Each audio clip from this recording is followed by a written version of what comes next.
Hello friends, स्वागत है आपका अपने इस यूट्यूब चैनल में। आपने इस चैनल को सब्सक्राइब किया, इसके लिए आपका बहुत बहुत धन्यवाद।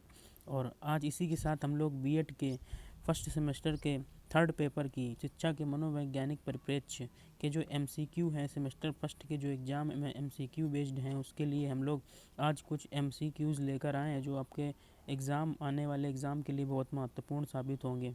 चलिए आज एक एक करके हम शिक्षा के मनोवैज्ञानिक परिप्रेक्ष्य के एमसीक्यूज़ की चर्चा आज कर लेते हैं। चलते हैं अपने क्वेश्चन की तरफ, जो कि है शिक्षा मनोविज्ञान अर्थ प्रकृति व क्षेत्र के संबंध में। चलिए अब हम लोग पहले क्वेश्चन की ओर चलते हैं।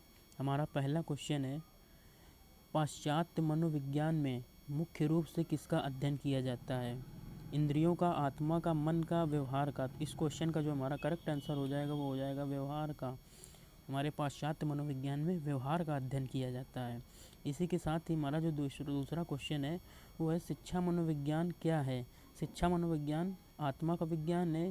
शिक्षा मनोविज्ञान शैक्षिक परिस्थितियों का मनोवैज्ञानिक दृष्टि से अध्ययन है। शिक्षा मनोविज्ञान विद्यार्थी के मन एवं आचरण का अध्ययन है।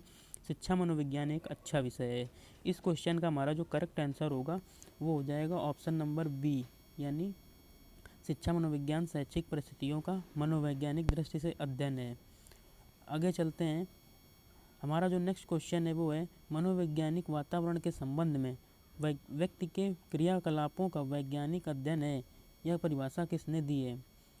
तो आपको ये बताना है इसमें कि ये जो परिभाषा दी हुई है इन्होंने इन्वर्टेड कामा के अंदर, ये परिभाषा आखिरकार दी किसने है? तो पहला ऑप्शन है वुडवर्थ, दूसरा है कॉल्सनिक, तीसरा है स्किनर या वॉटसन। तो हमारा इस क्वेश्चन का जो करेक्ट आंसर होगा वो हो जाएगा वुडवर्थ। इस परिभाषा को देने वाले वुडवर्थ हैं। अगला क्वेश्चन चलते हैं। हमारा अगला क्वेश्चन है, मनोविज्ञान व्यवहार एवं अनुभव का विज्ञान है। यह परिभाषा किसने दी है? पहला ऑप्शन है वुडवर्थ, दूसरा स्किनर, तीसरा वॉटसन या कॉल्सनिक। इस क्वेश्चन का जो हमारा करेक्ट आंसर हो जाएगा वो हो जाएगा स्किनर। आगे चलते हैं। हमारा नेक्स्ट क्वेश्चन है, शिक्षा मनोविज्ञान मनोविज्ञान के सिद्धांतों व परिणामों का शिक्षा के क्षेत्र में अनुप्रयोग है। यह परिभाषा किसने दी है? ऑप्शन है स्किनर, कॉल्सनिक, क्रोवाक्रो, स्टीफन। जो इस क्वेश्चन का जो हमारा करेक्ट आंसर होगा वो हो जाएगा कॉल्सनिक। यह परिभाषा कॉल्सनिक द्वारा दी गई है। दोस्तों, आप लोगों ने इस तरह से देखा कि मतलब किस तरह से क्वेश्चन इसमें पूछे जा सकते हैं, क्योंकि हमारा अभी तक जो पेपर होता है इस बीएड का वो हमेशा सब्जेक्टिव होता आया है। सिर्फ इसी बार से नई एजुकेशन पॉलिसी के तहत हमारे पेपर को सेमेस्टर वाइज किया गया है और उसी के साथ ही ऑब्जेक्टिव होने के कयास लगाए जा रहे हैं। इसलिए इनके एमसीक्यूज़ को जानना और अच्छे से इसका अध्ययन करना पड़ेगा, क्योंकि एमसीक्यूज़ का उत्तर निकालना कठिन होता है। जबकि तो दोस्तों, जो परिभाषाएं दी जाती हैं उनको पूछ लिया जाता है इन्वर्टेड कामा में कि ये परिभाषा किसने दी हुई है। इस तरह से हम लोग परिभाषाओं पर ज़्यादा फोकस करेंगे और उन पर अपना ध्यान केंद्रित करेंगे। ठीक है, अब आगे चलते हैं दोस्तों। अगला जो हमारा नेक्स्ट क्वेश्चन है वो क्या कहता है, शिक्षा मनोविज्ञान केंद्र है। शिक्षा मनोविज्ञान केंद्र है बालक पाठ्यक्रम। शिक्षा मनोविज्ञान का केंद्र क्या है ये आपको बताना है। शिक्षक, समाज, इनमें से कौन सा ऑप्शन आप चुनेंगे? तो इसका जो करेक्ट आंसर हो जाएगा वो हो जाएगा समाज। शिक्षा मनोविज्ञान का केंद्र समाज है। अब दोस्तों आगे चलते हैं। हमारा जो अगला क्वेश्चन वो क्या कहता है, अब आगे हम लोग चलेंगे शिक्षा मनोविज्ञान की विधियों के बारे में। क्वेश्चन के बारे में हम लोग डिस्कस करेंगे। शिक्षा मनोविज्ञान की विधियाँ क्या हैं इसके बारे में हम लोग डिस्कस करते हैं। चलिए आगे चलते हैं। हमारा जो क्वेश्चन है वो क्या कहता है, मनोविज्ञान में अध्ययन की सबसे कम प्रमाणिक विधि निम्नलिखित में से कौन सी है? पहला ऑप्शन दिया गया निरीक्षण विधि, दूसरा है अंतर्दर्शन, तीसरा है प्रयोग या चौथा प्रश्नावली। तो इस क्वेश्चन का जो हमारा करेक्ट आंसर हो जाएगा वो हो जाएगा अंतर्दर्शन विधि। हमारे मनोविज्ञान की सबसे कम प्रमाणिक विधि है, क्योंकि इसमें खुद का दर्शन करना होता है, अपने अंदर झांक कर देखना होता है। अपने अंदर व्यक्ति जब झांक कर देखेगा तो उसमें वो कुछ भी सोच सकता है। वो अपने आप को बहुत अच्छा भी सोच सकता है, अपने आप को बहुत बुरा भी समझ सकता है। अपनी जो क्षमताओं है उसका आकलन वो कम भी कर सकता है और अपनी हम क्षमताओं का आकलन बहुत ज़्यादा भी कर सकता है। इसलिए इससे कम सबसे कम प्रमाणिक विधि इसमें मनोविज्ञान की कौन सी हो जाती है? अंतर्दर्शन विधि हो जाती है। अब आगे हम लोग चलते हैं। हमारा जो नेक्स्ट क्वेश्चन है वो क्या कहता है कि व्यक्ति की मनोविज्ञान व्यक्ति की एक मिनट दोस्तों, हाँ, मनोविज्ञान व्यक्ति की मनोवैज्ञानिक समस्याओं का पता निम्नलिखित में से किस विधि से लगाया जाता है? तो मनोविज्ञान में व्यक्ति की मनोवैज्ञानिक समस्याओं का पता हमें किस विधि से लगाना है, इसका इस क्वेश्चन को हमें बताना है। तो इसका जो ऑप्शन है निरीक्षण, व्यक्ति इतिहास, प्रयोगात्मक या प्रश्नावली। इस क्वेश्चन का जो हमारा करेक्ट आंसर होगा वो व्यक्ति इतिहास विधि होगा।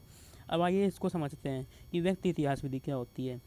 तो चूँकि मनोविज्ञान में व्यक्ति के मनोवैज्ञानिक समस्याओं का अध्ययन किया जाता है, तो चूँकि अगर कोई व्यक्ति है, अगर हम इसके बारे में जानने की कोशिश करते हैं, तो अगर ये हम इसके पूरे इतिहास के बारे में, पूरा होल इतिहास अगर इसका हमें जानने को मिल जाए, यानी उसकी जीवनी जिस तरह से होती है उस तरह से जब हम किसी व्यक्ति के इतिहास के बारे में जानने का प्रयास करते हैं, तो वो हमारी सबसे अच्छी विधि बन जाती है, क्योंकि उसमें व्यक्ति के इतिहास में छोटे से बड़े लेकर जितने भी उसके साथ घटनाएं घटित हुई हैं उस सब का हमें पता लग जाता है, और इसी हिसाब से हम मनोवैज्ञानिक क्षमताओं के साथ ही उसके प्रयोगात्मक या प्रश्नावली जो भी हमारी जो इसमें दी गई हैं उसमें से व्यक्ति इतिहास विधि बहुत पता लगाने के लिए सबसे महत्वपूर्ण विधि बन जाती है। चलिए दोस्तों, अब अगले हम लोग समझते हैं कि अगला क्वेश्चन हमारा क्या कहता है। अगला क्वेश्चन है निरीक्षण विधि में किया जाता है। निरीक्षण विधि में किया जाता है, इसका जो ऑप्शन दिया गया है अपना अध्ययन, दूसरों का अध्ययन, अपने व्यवहार की व्याख्या, व्यवहार विश्लेषण। इस क्वेश्चन का जो हमारा करेक्ट आंसर हो जाएगा वो हो जाएगा दूसरों का अध्ययन। क्योंकि निरीक्षण विधि में अगर हम लोग निरीक्षण यानी प्रयोग करना है ना, इस तरह से अगर हम लोग प्रयोग किसी दूसरे पर ही करते हैं, तो अगर हमें किसी दूसरे का अध्ययन करना है तो हमें उसके निरीक्षण विधियों का प्रयोग किया जाएगा। अब आगे चलते हैं, समझते हैं आगे क्या है। अंतर्दर्शन विधि में निरीक्षण होता है। अंतर्दर्शन विधि में किसका निरीक्षण होता है? और इसका ऑप्शन दिया गया दूसरों का, स्वयं का, पशुओं का या ईश्वर का। तो इस क्वेश्चन का जो हमारा करेक्ट आंसर हो जाएगा वो हो जाएगा स्वयं का। अभी हमने आपको पिछले वाले क्वेश्चन में यही बताया है कि स्वयं का अंतर्दर्शन विधि के द्वारा किस प्रकार से अध्ययन किया जाता है। अब आगे चलते हैं, हम समझते हैं कि अगला हमारा क्वेश्चन क्या है। जो हमारा अगला क्वेश्चन है वो है निम्नलिखित में से किस विधि में चरों को जोड़ तोड़ किया जाना संभव होता है तथा उसे नियंत्रित वातावरण में क्रियान्वित भी किया जा सकता है? वह कहलाता है, इनमें से आपको बताना जीवन वृत्ति विधि, प्रश्नावली विधि, प्रयोगात्मक विधि या साक्षात्कार विधि। इस क्वेश्चन का जो हमारा करेक्ट आंसर हो जाएगा वो हो जाएगा प्रयोगात्मक विधि। प्रयोगात्मक विधि में हम लोग क्या कर सकते हैं, चरों में जोड़ तोड़ कर सकते हैं। हम लोग प्रयोग में कहीं इस चीज़ को ले सकते हैं, कहीं उस चीज़ को ले सकते हैं, तो हमारा कोई इसमें बंधन नहीं रहता है। इस वजह से हम लोग चरों में इस विधि द्वारा प्रयोगात्मक विधि में चरों में जोड़ तोड़ कर सकते हैं। हमारा जो नेक्स्ट क्वेश्चन है वो क्या कहता है, तुलनात्मक विधि द्वारा किन किन व्यवहारों की तुलना की जाती है?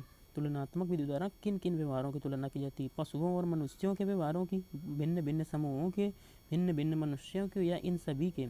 तो हम अगर समझें कि अगर इस क्वेश्चन का करेक्ट आंसर देना हो तो इन सभी के द्वारा हम व्यवहारों की तुलना तुलनात्मक विधि द्वारा कर सकते हैं। क्योंकि पशुओं में तुलना मतलब एक व्यक्ति की तुलना दूसरे व्यक्ति से करना, क्योंकि पशुओं की तुलना मनुष्यों से भी हो जाती है और भिन्न भिन्न समूहों में उपस्थित व्यक्तियों या फिर जानवरों या पशुओं की तुलना हम आपस में कर सकते हैं। इसी प्रकार भिन्न भिन्न मनुष्यों में भी तुलना कर सकते हैं। तो इस उद्देश्य से हमारा जो करेक्ट आंसर हो जाएगा वो उपरोक्त सभी के रूप में जाएगा। अगला क्वेश्चन जो हमारा है वो है शिक्षा मनोविज्ञान की अध्ययन पद्धतियों को मुख्यतः किन दो भागों में विभाजित किया जा सकता है? सामाजिक विधियाँ, वैज्ञानिक विधियाँ, धार्मिक विधियाँ, नैतिक विधियाँ, आर्थिक विधियाँ, चारित्रिक विधियाँ, आत्मगत विधियाँ, वस्तुगत विधियाँ।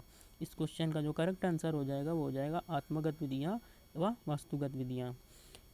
अब आगे चलते हैं दोस्तों, अगला जो हमारा क्वेश्चन है वो है अंतर्दर्शन विधि में क्या गुण है? अंतर्दर्शन विधि में क्या गुण है? सूक्ष्म एवं गहन चिंतन, विचारवान बनाने में, क्षमताओं, रुचियों एवं योग्यताओं का मूल्यांकन करने में, या उपर्युक्त सभी? इस क्वेश्चन का जो हमारा करेक्ट आंसर जाएगा वो जाएगा ऑप्शन नंबर सी, यानी क्षमताओं, रुचियों और योग्यताओं का मूल्यांकन। ठीक है, तो अब आगे चलते हैं नेक्स्ट क्वेश्चन पर। हमारा जो नेक्स्ट क्वेश्चन है, आज का जो हमारा लास्ट क्वेश्चन है दोस्तों, उस पर चलते हैं। हमारा जो नेक्स्ट क्वेश्चन है वो है अंतर्दर्शन से तात्पर्य है, अंतर्दर्शन से तात्पर्य है अपने अंदर दृष्टि डालना, कहीं दृष्टि डालें, बाहर की ओर देखें या कहीं नहीं देखें। इस क्वेश्चन का जो करेक्ट आंसर हो जाएगा वो हो जाएगा अपने अंदर दृष्टि डालें। अपने अंदर दृष्टि डालें यानी अपना अध्ययन करने के लिए अपने अंदर दृष्टि डालनी होगी, वही अंतर्दर्शन का स्वरूप प्रस्तुत करता है। इस तरह से आज दोस्तों हमने अपने सभी क्वेश्चन को कंप्लीट कर लिया है। तो इस तरह से हम लोग क्या देख रहे हैं कि बीएड के जो थर्ड पेपर है उसके हमने आज दो लेसन के MCQs कंप्लीट कर लिए हैं।